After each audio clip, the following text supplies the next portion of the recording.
Hey everyone, I am एकता। तो अगर आप मथुरा और वृंदावन के लिए प्लान कर रहे हैं तो ये वीडियो आपके काफ़ी काम आ सकती है।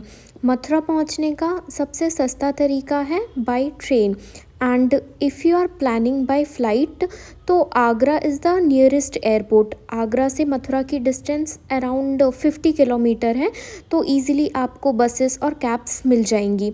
तो यहाँ पर हमने अपना रूम वृंदावन में लिया था, जो कि बांके बिहारी टेम्पल के काफ़ी पास था।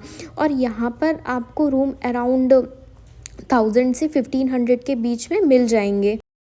वैसे तो आप वृंदावन आकर डायरेक्टली भी रूम बुक कर सकते हैं, बट अगर कोई स्पेशल ओकेशन है तो आई विल सजेस्ट कि आप पहले ही ऑनलाइन बुकिंग कर लें, क्योंकि काफ़ी ज़्यादा रश होता है। शाम को करीब 4 बजे हम निकलते हैं बांके बिहारी जी के दर्शन करने के लिए। ठंड के समय मंदिर 4:30 बजे खुलते हैं, तो आप भी अकॉर्डिंगली प्लान कर सकते हैं। मंदिर में काफ़ी ज़्यादा भीड़ थी, जिसकी वजह से हम 500 रुपये दे कर के VIP दर्शन लेते हैं। और बांके बिहारी जी के दर्शन करने के बाद हम जाते हैं श्री राधा वल्लभ जी, गोविंद देव जी, गोपीनाथ जी एंड दामोदर जी। उसके बाद शाम को 6:30 बजे करीब शयन आरती होती है, तो आप जिस भी मंदिर की शयन आरती अटेंड करना चाहते हैं आप वहां जा सकते हैं। तो हम शयन आरती के लिए जाते हैं राधा रमण जी। शयन आरती अटेंड करने के बाद हम निकल जाते हैं केसी घाट। केसी घाट की आरती तो हो चुकी होती है हमारे पहुंचने तक। फिर केसी घाट में दीपदान करने के बाद हम अपने होटल चले जाते हैं और थोड़ा बहुत रेस्ट करते हैं। रात में करीब 2:30 बजे हम निकलते हैं केली कुंज प्रेमानंद जी महाराज के दर्शन करने के लिए, क्योंकि महाराज जी की पद यात्रा करीब 3:30 बजे से स्टार्ट होती है। तो आप अकॉर्डिंगली प्लान करिएगा, क्योंकि अराउंड 1 किलोमीटर आप लोगों को पैदल चलना पड़ेगा।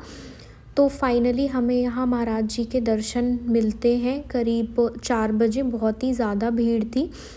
This was my best moment in Vrindavan, जब मैंने फाइनली महाराज जी के दर्शन किए। उनके चेहरे पे एक अलग ही तेज़ था, मुझे बहुत ही पॉजिटिविटी फील हुई। नेक्स्ट डे मॉर्निंग हम निकलते हैं बरसाना राधा रानी जी के दर्शन करने के लिए। वृंदावन से बरसाना करीब 45 किलोमीटर की डिस्टेंस है, तो हमें करीब 2 आवर्स लगते हैं पहुंचने के लिए बाय कैब।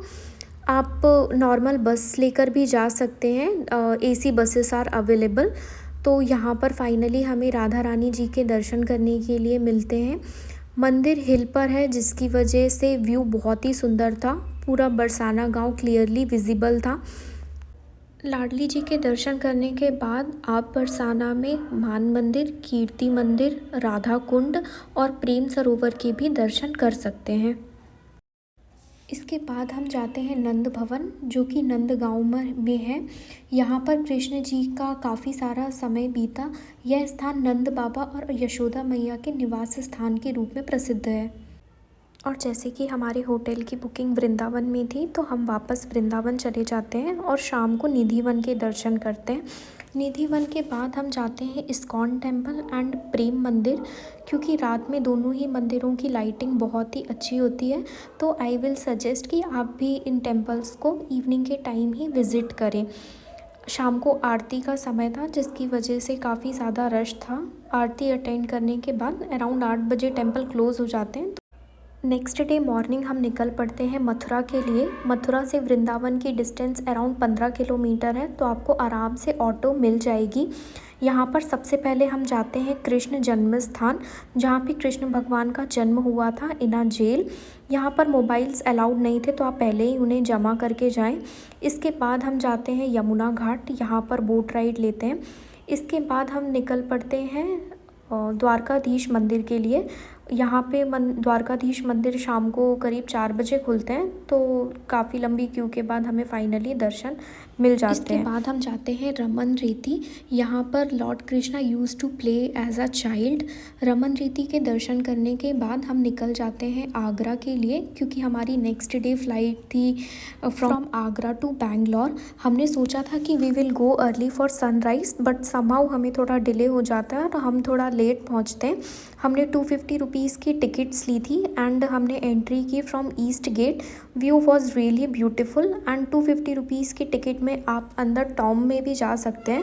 तो टॉम में जाने के बाद थोड़ी बहुत पिक्चर्स क्लिक करने के बाद we head towards Agra airport and this was the beautiful view from our flight.